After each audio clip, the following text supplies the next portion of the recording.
Christmas in September. Yeah, that just goes to show how long my DMs Guild backlog review list is.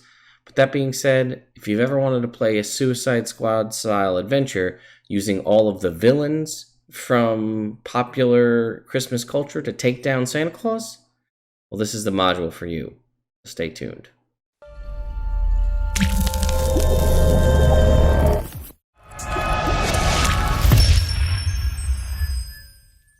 All right, so let's jump over to the DMs Guild. You can see it here. Last Christmas is the name of the module.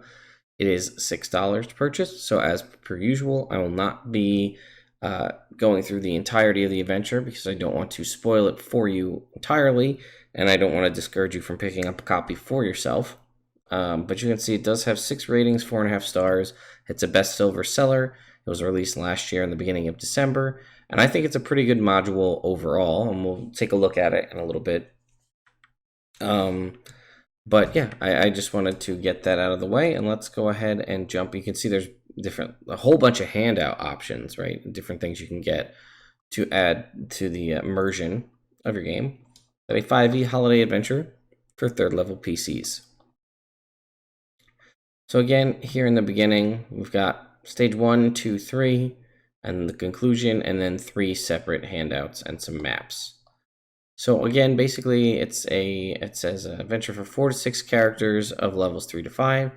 And long story short, there's been a whole series of things going on, but essentially the Grinch, a green fuzzy character, who I'm sure you can figure out who they're based on,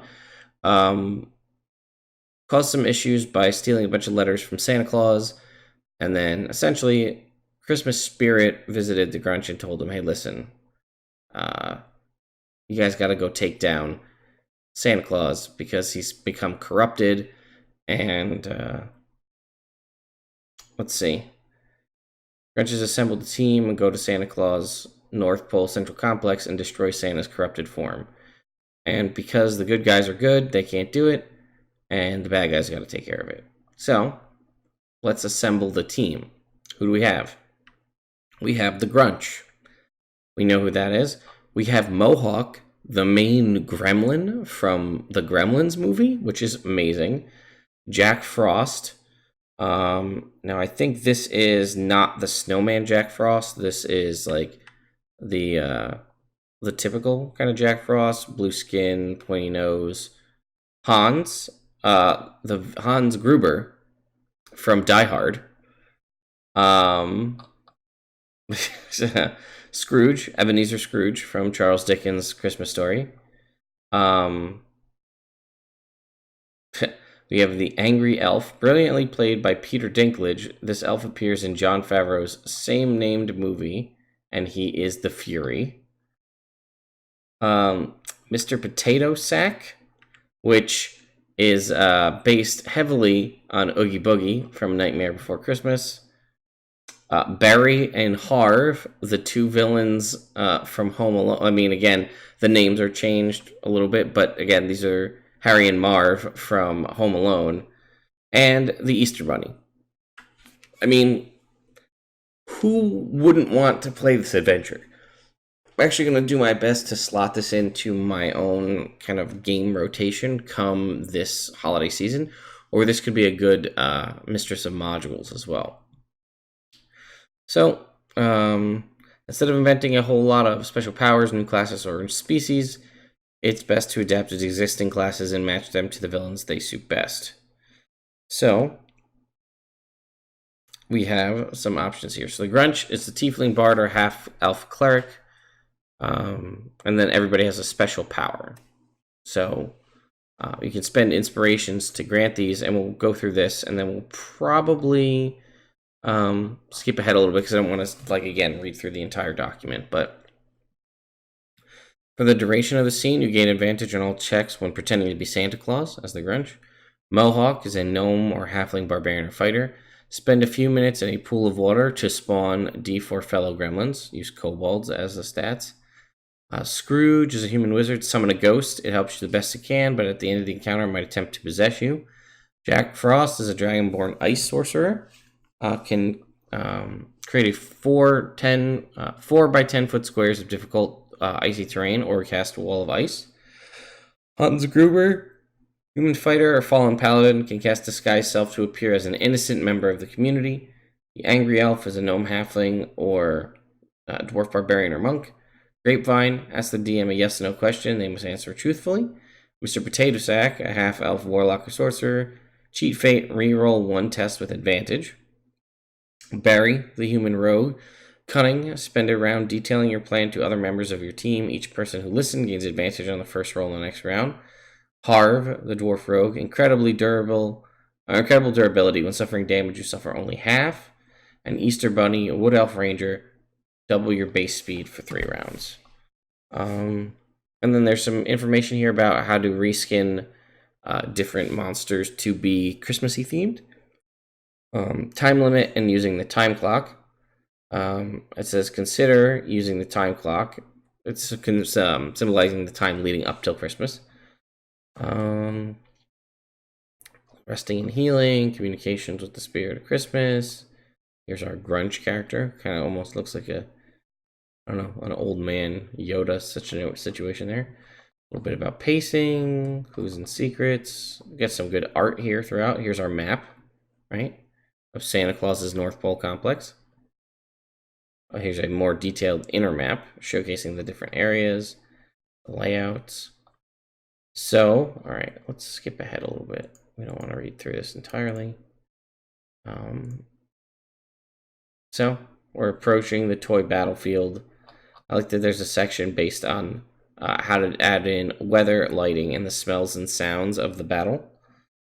So you can see the different elves. We're going to be using hobgoblins and deep gnomes to represent Santa Claus's elves as we're fighting our way through. We've got our random encounter table.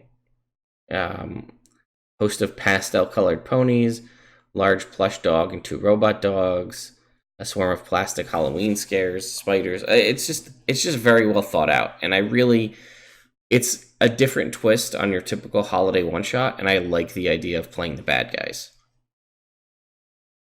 Let's keep going. There's also, it does say at the beginning, you could use your own characters if you have 3rd level characters, but I think using the villains is what really makes the most sense. And it does give you, as you saw, the freedom to build the character. It gives you suggestions on the race and the class, and then you can build them yourself. So you could stay as true to the source material as you want, or just use the name and the personality and then be whatever you want. All right, we're now into our final stage here of infiltration. Let's see, we've got here's some more elves. Here's the factory floor. We've got some modrons rather. Fabricato, Chief Foreman, using a pentadrone stats. Let's see. We have our stables where we may encounter some flying reindeer. Some sweet Santa art. The logistics office. All right, let's keep going here. I want to get to the final. So here's our battle with Santa Claus. And here is depressed Santa Claus's stat block. You can see he's got some pretty interesting moves. Fights with his sack full of toys. And a whole bunch of legendary actions. Ballistic sleigh attack, ho ho ho, stun people, punish the naughty, dealing psychic damage, and chimney sweep, teleporting. It's just very well done, and I'm a huge fan of it. Okay, let's check our conclusions. And then here's our handout. So here's our time tracker, right? As we said, mark or color in each segment or less per encounter/scene. Short rest equals 1 segment. Long rest equals 5 to 8 segments. In time units, 1 segment equals roughly 1 hour. So we want to track until Christmas, because we need to defeat Santa before Christmas. Here's the DMs. This is actually a really nice feature, the DMs prep sheet and adventure tracker. You have little check marks to prep and understand, quick reference guide for a dungeon master running this game. And this is great, especially for new DMs, but for veteran DMs alike, having a quick reference guide you can just pull up to look at the important information, big help. And handout 3 is the scoreboard, and you can see the time, the team, and the total score, and how well the Suicide Squad did. And we have our maps at the end that you can print out as well. I think that's pretty much the end of the thing. We have, and here's some other titles by the creator of Last Christmas. As you can see, there are quite a few. We have some stuff for Waterdeep, Dragon Heist. We have Adventure for 20th level PCs. We have a Bestiary. Looks like we got a fair amount of different. This looks like it's like a Star Wars. This kind of looks Star Warsy. Oh, but that's Cypher System, so that explains why it's not on the DM's Guild. So anyway, guys, I just wanted to do a quick run through of Last Christmas. Again, I wish I had done this back in December, but December's coming right back around again, and this seems ripe for an idea to do a 1 or 2 shot of this, to play as Christmas bad guys through a adventure to defeat a depressed and corrupted Santa Claus. I mean, like I said, you could take this, I'm sure, to any table, whether it be your own or a game store, and I'm sure people would love the idea of being like, all right, here's the team. It's the Grinch, Hans Gruber from Die Hard, the criminals from Home Alone, and the Mohawk Gremlin from the Gremlins movie. Go. Like, that's just so ridiculous, and I love it. So, anyway, guys, I hope you enjoyed this video. I do stream on Twitch every Monday, Tuesday, Wednesday evening around 9 p.m. Eastern Time. And alternating Sundays, we do our Mistress of Module show. If you're brand new to the channel and you haven't hit subscribe and you like what we do here, feel free to click the subscribe button down there and throw this video a like if you enjoyed it. If you are a content creator or you like DM's Guild content and you have something you'd like to see me check out, review, or you'd like to have me review for you, feel free to reach out to me. There's an email in the description below, or hit me up on social media, and I'd be glad to do it. Anyway, I'll see you guys at the next one.